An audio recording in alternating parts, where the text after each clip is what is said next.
barking dog? Is that a problem for you on a walk?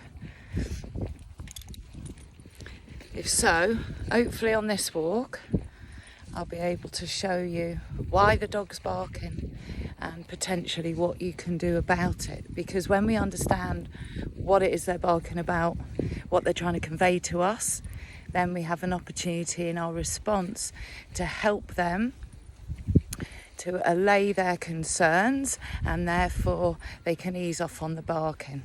So first of all, what is barking? Okay, so when you get sound coming out of the dog, this is mid-level energy, okay? And they're barking because they are alerting you. They're alerting you to something.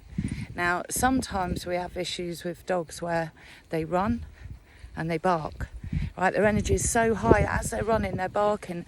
It happens quite a bit when they're young, as it does with children. So my two children, when they were young, if they started running, they'd start squealing at the same time. And they ran everywhere. They didn't walk. It was like they're trotting, like ponies, or running. And as they're running, they're squealing. Okay, it's just excess energy coming out.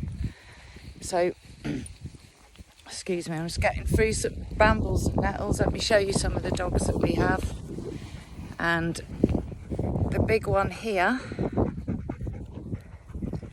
that's our barker for the day. So as we walked up and over the hill, we had some barking and I've dealt with it.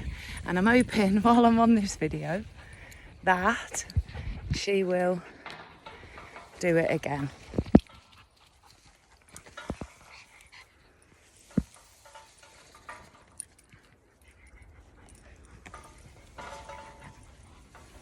So there she is waiting. Alright. So that's a New Zealand Hunterway. She's a strong girl. And now and then when she's barking, something's caught her eye. And she's confused. Doesn't feel in control of it. She's quite a dominant girl, you know. When they all go in the van, she goes in first and turns around and she's watching everyone else. So I have to make her back up so that I'm not allowing her to be the top dog.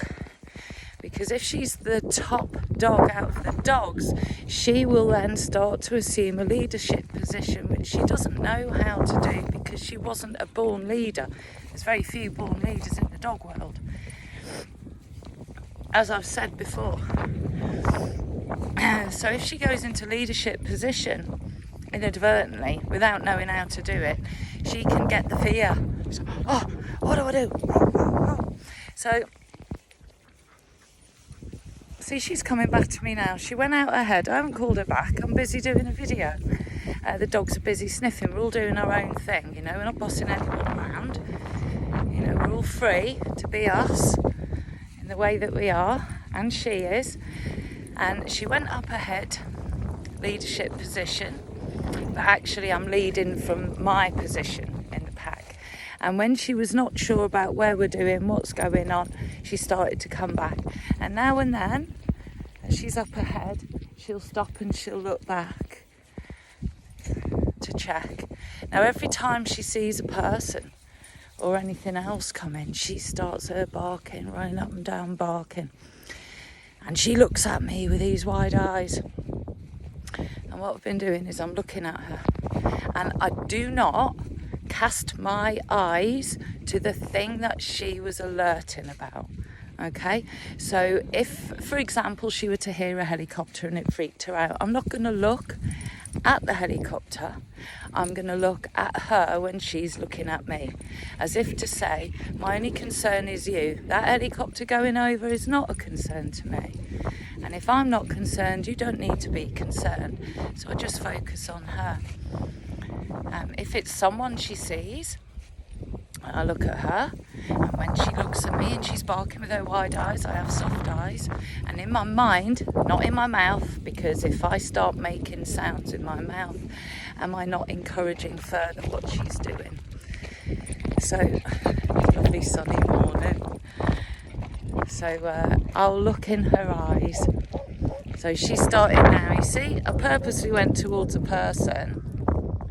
Now she stopped to look at me and I've stopped, meaning I'm not keeping moving forward while you're barking. So now look, she stopped barking. She's coming back to me. And I'm going to look at her.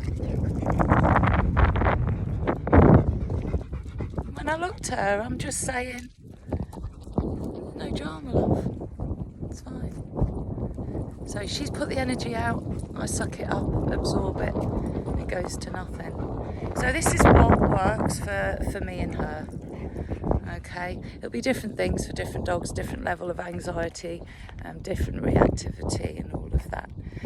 But when you start to understand the dog and the psychology and the character of the dog that you walk in, or that you own, whatever, you can begin to use the language of the relationship in an effective way without any drama. All right, so we're in the business of reducing the drama, and unfortunately I do, as I go around, see a lot of people that like to call their dogs every 5 seconds, and it's all very exciting and all of that. And even as I'm talking like this, I might start that dog off for barking again. We'll have to see. But yeah, when we put too much energy into the situation, it's difficult for the dogs to deal with. All right, harmony and balance. Harmony and balance for a dog looks, to the human, the harmony and balance in the dog looks like boredom. And I know I've said that before. So if your dog looks bored, believe me, it's happy, it's relaxed, it's in harmony. So we have this chap now coming closer and closer, and she's looking. She's keeping her eye on it, her ears on it, and she's staying focused on me. She knows I know he's there, and she knows I'm fine with it. And that's it. Have a great day.